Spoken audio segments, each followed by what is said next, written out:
Hey there, folks. I just wanted to come on today and talk a little bit about trade and migration routes of Turtle Island.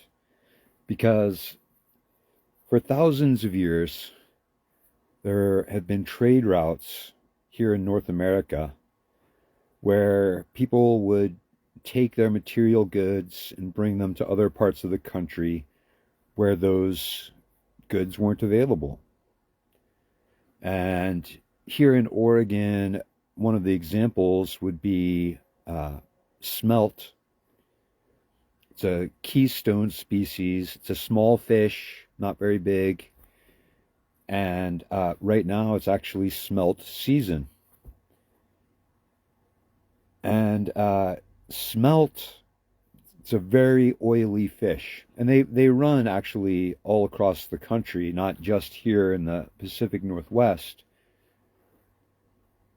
But the Northwest smelt are especially greasy, and people in this region have eaten smelt for a long time and used the grease from those fish for cooking, for eating, for lighting, and trade. In fact, ulikin or smelt were bartered as far east as the Great Lakes. And there were existing trails that were used for trading those fish out east because you couldn't get those fish, you couldn't catch them there. So,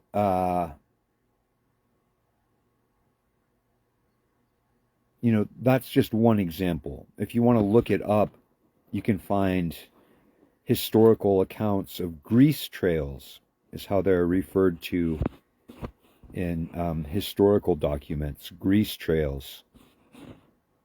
But nonetheless, we're told the story of the Oregon Trail. The Oregon Trail remains a story that we're told at school.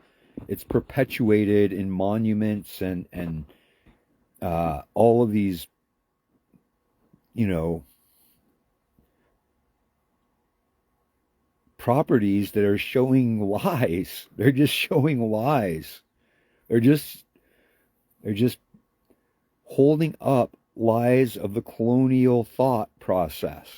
They're demonstrating an abandonment of fact for the sake of lies. And you're fed these lies constantly. And they're given to our children. And then tourists come here and the tourists are told those lies. Meanwhile, the reality is there have been existing trade routes on this land for thousands of years. There have been existing trade routes for thousands of years. It sounds like something that would be hard to prove, but it's very well documented in oral history. But it's also documented with things like stones, because stones are part of the geologic record. You can use science to determine where they're from. And you can further use science to determine how they arrived at a specific place. So, for instance, you can go to village sites here in Oregon and dig up fireplaces and find stones that were quarried in South America. We know that those stones do not exist here in Oregon. You can't mine for them here. Geologically, they do not form in this landscape. They only form in certain locations that we can easily identify. So here in Oregon, we have these pieces of obsidian or pieces of, I believe it was lapis, actually, that were found at village sites that we could identify as being from South America. So people at that time, when those village sites were occupied, which carbon dating tells us was about 10,000 years ago, were already bartering with people from South America at that time, long before colonialists arrived. So if you think about the I-5 corridor, a lot of us live out here on the West Coast. The I-5 corridor is a very significant highway for us. It's entirely likely that that was built directly on top of existing trade routes that already had been used to trade as far as South America. And for thousands of years, you know, it's similar to the Salt River Project. Okay? In Phoenix, Arizona, the Salt River Project takes water from high in the mountains and through a process of canals and locks and tributaries, diverts it off into different parts of the Maricopa Valley or the Sun Valley or whatever. And those waterways were existing for many, many hundreds of years, long, long before colonists arrived. The people of that country were able to use aqueducts. They built their own aqueducts. They had their own systems of channels and tributaries to make it so they could survive in the desert. But, you know, when you go to Phoenix, Arizona, you're told, oh, the, what's his name? Eisenhower Project. Eisenhower, the promise of the American dream and the revitalization. You know, we're told all of this baloney about how the infrastructure in this country came to exist when a lot of it was built directly on top of existing infrastructure. So like the city of Portland, that's where people were already living. People already lived there. That's why they won't recognize the nation, the Chinook Nation. They would have to acknowledge that they're on their stolen lands, where they already had villages, where people had been living for thousands of years, and now they're being dispossessed. They're not even acknowledged as existing as a nation. Meanwhile, we know that Sandy Boulevard, which goes from downtown Portland on the east side all the way out to like Troutdale, you know, Sandy Boulevard, that we know that was an existing indigenous trail. We know the Chinook people used that trail. We know that Sandy Boulevard was built directly on top of a trade route from indigenous people. Okay, there's probably an example of this where you live. Wherever you're watching this video from, there's probably an example of a pre-existing trade route where indigenous people have been bartering and traveling for thousands of years, and then colonialists come along, colonizers come along, build their road on top of it, and a lot of times they put a toll road there. Okay, that happened down near Corvallis. There was a trail that went from Corvallis up over the mountains to the Sisters region. And that trade route had existed for a long time. You know, that's where the Chipinafoo people would barter choke cherries, which is what grows there, with people up in the mountains for, you know, probably like, I don't know, maybe pinyon or something, whatever grows up over there. And that trade route had been existing. People have been using that trade route for thousands of years. It kind of goes along this river. And colonizers came in, bought the land, purchased it. There's no treaty for the Oregon Territory. This is all unceded indigenous land. There's no treaty here. So these colonizers came in, purchased the land, and then established a toll road on top of an existing trade route. So a place where people have been bartering their goods from the valleys up into the mountains and the mountains to the valleys was declared a toll road. And you can't just pay the toll with choke cherries or ulikin or pinyon. you had to pay with silver pennies. So the only people who could use the toll road become the people who could have silver pennies. And guess who never got jobs for silver pennies? Indigenous people. So, in essence, if you were a native and caught on the toll road, they could they could trespass you. They could treat you like you were trespassing on an established trade route. Okay? I mean, this happens now. Like in Washington state, you cannot walk down I-5. It's against the law. You cannot walk down I-5. Okay? In Washington state, you can't walk down I-5. You become a criminal for using established trade routes which were built up with colonial infrastructure. There was a time when you could walk or canoe all the way from way up north near Bellingham, way down here to Portland, and it would be easy. Quotation marks. It'd still take months. But now you're not even allowed to walk. The only way you're allowed to go down that particular route is in a vehicle. You can't walk there. So, this is how systems of oppression are put onto people who have been using the infrastructure forever, are then forced to possess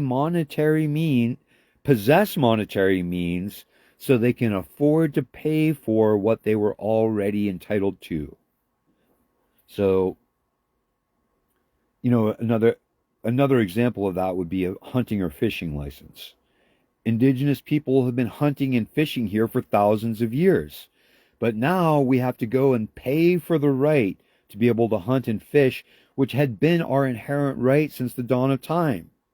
Now it's a right that we have to pay to enjoy.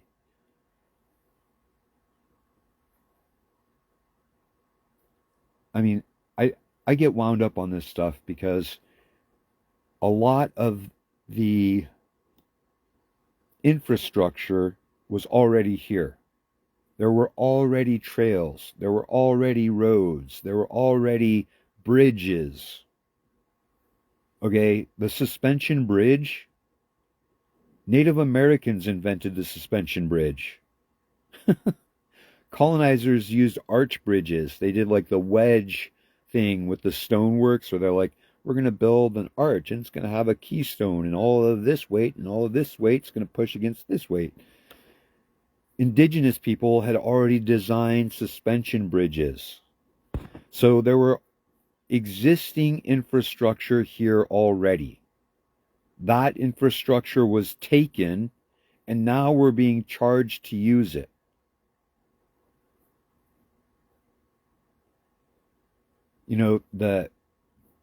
I saw a thing about old growth forests, okay? And the colonial phrase that they love to use is virgin forest. It's a virgin forest. No, motherfucker. Native people have been here cultivating those forests. We've done selective gene management, cross pollination, animal husbandry, like intentional fire management. There have been thousands of years of forestry, indigenous forestry, which created these old growth stands of forests. These old growth trees didn't just magically come into existence. There were societies and cultures of people who stewarded over them, kept out invasive species, nurtured them with healthy fires, and, kept the rivers flowing. There's so many things that we can look at that colonial infrastructure has imposed on the landscape that are making it unlivable. We have these vast swaths of gray soil that is dead to everything. There's no plants, there's no animals, it's just desolate. And now those patches of dead land go into our rivers and wash into the oceans. We have big dead patches of ocean where nothing can even live inside of the ocean. And it's because of a neglect of the natural ways. It's because of a capitalization of every single living thing. That anything that exists has to become a point of income. It has to be something that can be profited from. You know, is the sun shining? Why aren't we profiting from it? Is the wind blowing? Why aren't we profiting from it? Is the water flowing? Why aren't we profiting from it? You know, each of those things are needed for the sustenance of life. All of those things come freely from nature. And we shouldn't have to worry about having to pay a permit to be able to enjoy the sun or enjoy the wind or enjoy the water. But instead, all of those things have become a property of the state, which they then license back to us the right to avail ourselves of.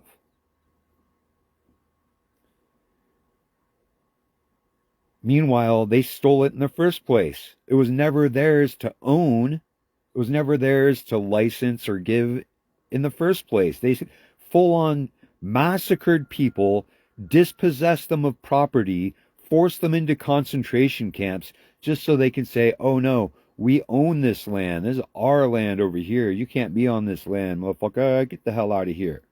What's the matter with you, boy? You know, trespassing laws, loitering laws, all of these grew out of Jim Crow, right? When we started recognizing that property owners were absolute pieces of shit, using their authority to deprive people of rights, deprive people of freedoms, then we got our shit together and fought back so that we could have those rights and liberties. Meanwhile, all of those laws are still in place. It's not like the laws went away. They still use those loitering laws. They still use those trespassing laws. They're just used primarily as a form of racism. That's why we see huge populations of black and brown people in prisons. It's because they use these very racist laws strategically against people. And, you know, ICE is just the ultimate outgrowth of that system, where it fully legitimizes ethnic cleansing. It says racial profiling is the law of the land. Racial profiling, not only is it acceptable, it's the expected law of the land. We expect that we can racially profile you and ethnically cleanse this land. That's the point that we've gotten to. We've allowed such a deterioration of the natural ways and the natural understandings that now we are facing fascism. Fascism is not natural. That's why we're all terrified of it. That's why we don't know how to fight against it. That's why it's so pervasive, is because it's unnatural. It's a perversion of a power structure that is right. In a righteous power structure, people enjoy autonomy, they enjoy basic freedoms and self-determination. Now we have to worry stepping outside of our door will be a sufficient reason for them to haul us off, throw us into a concentration camp.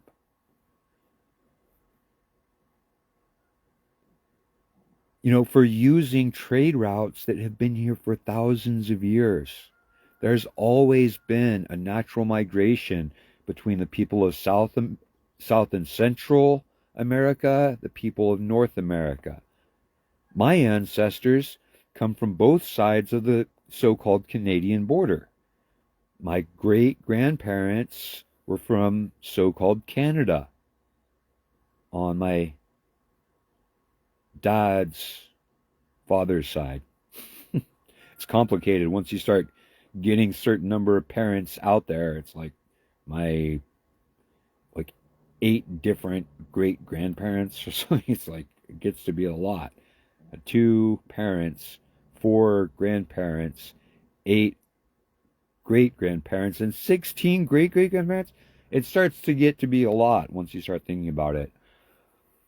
But yeah, I have ancestors from both sides of the colonial border. My ancestors are from Canada, and my ancestors are from the United States. And we just thought about it as being the other side of the valley or over the mountains. And we didn't think about it as being, oh, that's another country over there. There's a whole different government over there. No, it was a bunch of different families that lived over there. It's a bunch of different villages that were over there. We related to the people, not to their government. We have to have government to government relations. What the fuck? We need to have neighbor to neighbor relations. Meanwhile, neighbor to neighbor relations, it's about to go kinetic in the US, you guys. That's no joke. The people who are invested in weaponry, in incarceration, people who are invested in violence, they're ratcheting things up as quickly as they can. They're trying to make it so we're more and more adverse to each other. And at the end of the day, we all basically want the same thing. I mean, I got drilled down to this like 15 years ago. Like, at the end of the day, most people just want the same things. They want a little something to eat. They want something to drink. They might feel like listening to a little bit of music. And they want to be able to hang out with their friends and family. Everybody wants that.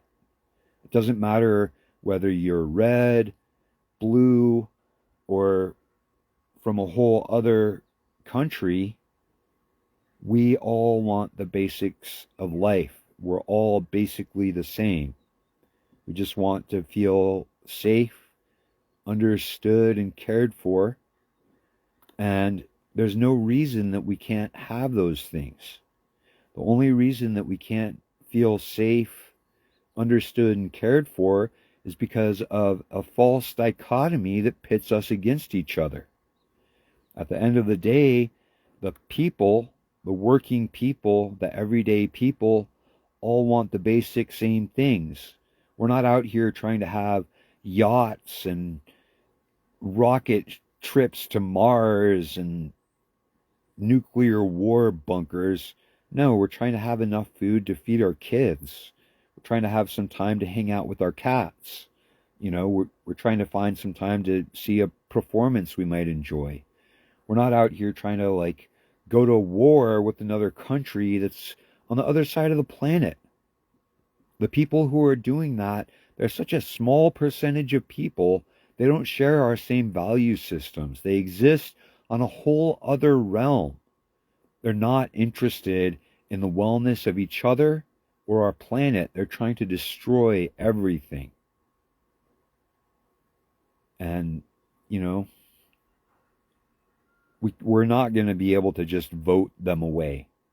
It doesn't matter which figurehead you put in office or who's writing the policies or which chairman of which policy board is in charge at the time. That doesn't matter.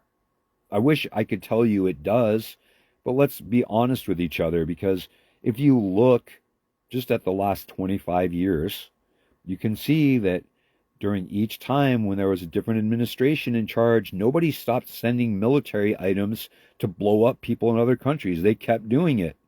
No, nobody stopped the bankers from taking money off of sex trafficking islands. They kept doing it. All of the stuff that we're trying to face right now under the current fascist was happening under the previous fascist and the fascist before that. There were war crimes, there were concentration camps, there were mass detentions, there were human rights violations. All that stuff happened. And you know what? You voted whatever way you voted and took that as your cop-out to say, I did my patriotic duty. I voted. If you don't vote, you don't have a right to speak. Motherfucker, voting doesn't change anything. Voting got us here. You're lying to yourselves and you're lying to me. If you think now that your vote means something, sit the fuck down. It doesn't mean shit. You can vote all day long, and they're still going to come and round you up.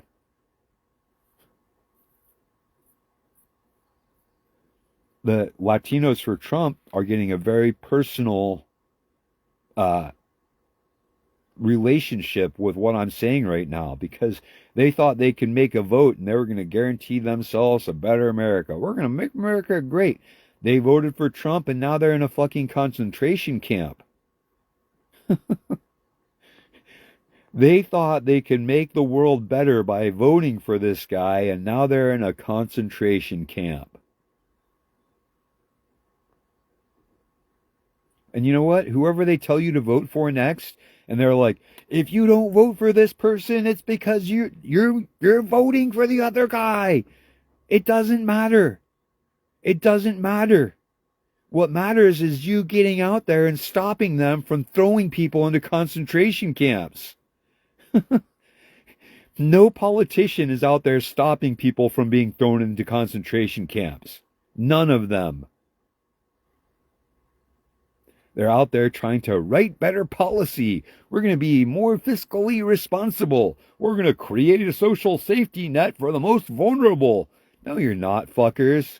You're going to keep funding the police. You're going to keep funding the jails. You're going to keep funding the racism.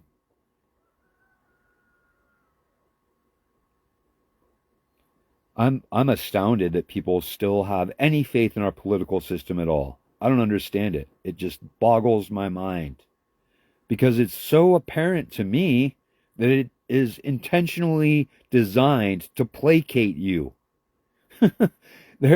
They're breaking off the smallest possible crumb of human rights and dignity and saying, look, it's yours. And that's enough.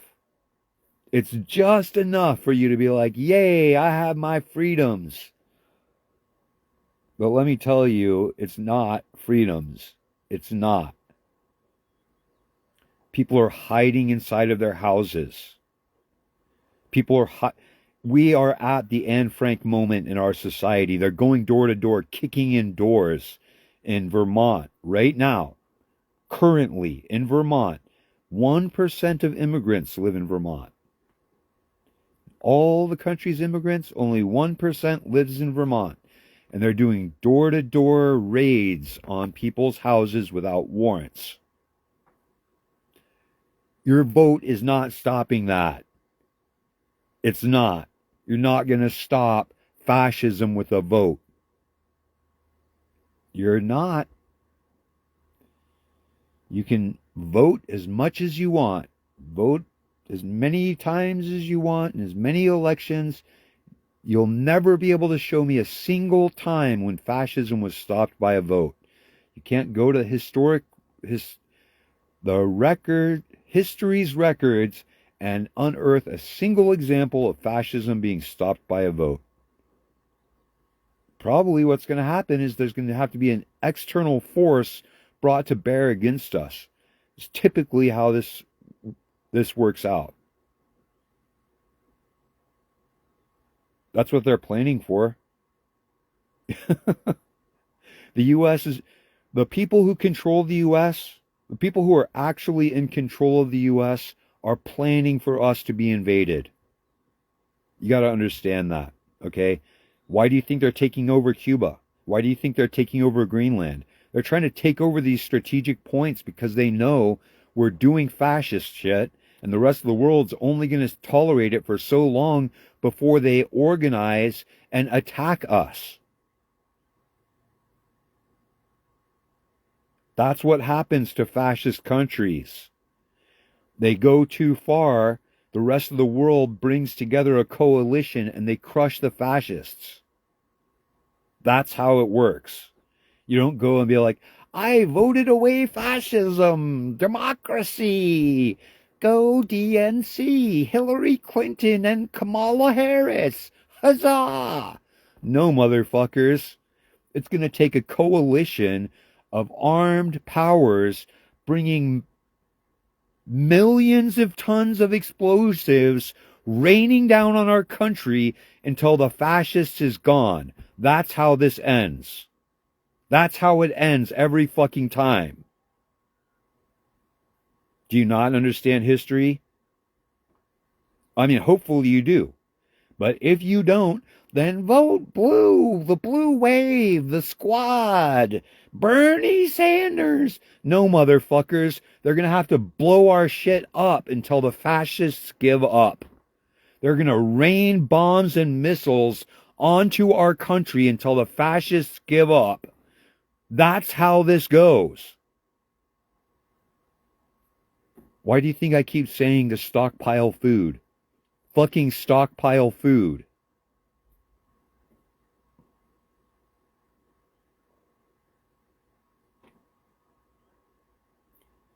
You know, and the media is basically quiet about this. But all this stuff that I just said, they know it. They're journalism majors. They're people who studied the art of the word to determine their field of profession. They know what I'm talking about. I wish that you knew what I was talking about. Hopefully this isn't news to you. Hopefully this is all stuff that you understand and are preparing for, because inevitably under fascism we're going to have ethnic cleansing. That's what they're doing right now. It just hasn't turned on you yet. And inevitably under fascism we're going to have external forces trying to remove the despot from power. And inevitably, under fascism, they will try to starve you. It costs less than bullets. It's hard to get your neighbor or your cousin or even just some guy from Florida to go over and attack you. They have to use Texans for that. It's a joke because I grew up in Texas. But it's a lot easier just to turn off the food spigot. That's what they're doing in Cuba. They don't want to go fight people in Cuba. They just turn off the food spigot. It's the same thing they're doing in Palestine. They don't want to have to go into Palestine and fight all those people. They just turn off the food spigot and let them starve to death. That's what they did in Yemen. In the U.S., we regularly turn off the food spigot and let people starve to death. We do it all around the world. That's what they did with USAID. They said, oh, Africa, we're turning off the food spigot. Oh, we have tons and tons of food already in country in warehouses. We're going to burn it. The U.S. government regularly starves people to death, and you got to act as though that's the truth, because that's the reality. What do you think they're doing with turning off SNAP benefits? I mean, think about it for a second. What are they doing with turning off SNAP benefits? They're starving people. The food pantries are going to see an uptick in need. The food pantries are going to have a hard time coping with all of the extra people who are coming around for help. No, motherfucker, people are starving. People are going hungry. Malnutrition is going up. Diabetes is going up. The food pantries are going to see an uptick. They do anything they can to not be honest. The honest truth is people are going hungry. People are going hungry in the U.S. And while they persecute farm workers, the farms are going fallow. Do the math. The farms are going fallow. The people are hungry. Before too long, the discontent is going to become such there will be civil unrest. It's all just like part of a larger plan that it's not even secretive. Like, this is all textbook stuff if you read.